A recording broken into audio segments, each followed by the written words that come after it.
Well, this is how you can reset the clock on your Mac. So of course, you can see I have some clock widgets in there, right?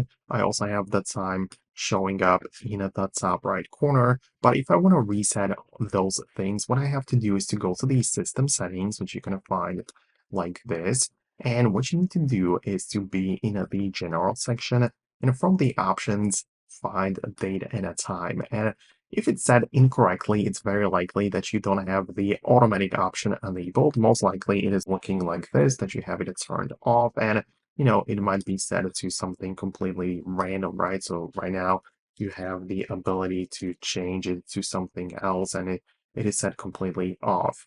So what I would recommend you to do is essentially set it automatically, enable the toggle, and enable the one in here too, to make sure that the clock is selected properly based on your location. If you want to set it to a different time zone, of course, uncheck it and choose a different time zone from the list in here. So I don't know, I'm going to choose a different city in there, right? And choose a different time zone. But I personally like to keep it, as I said, set to automatic.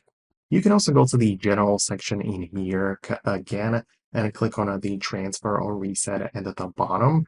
And you should be able to see some resetting options, but as you can see, we can only erase all content and settings, which is kind of, a serious step. So I wouldn't really go that far to reset at that time. You can only just kind of like play around with the data and the time section and make sure to change it and set it up the proper way. So if you have any further questions, let me know below in the comments.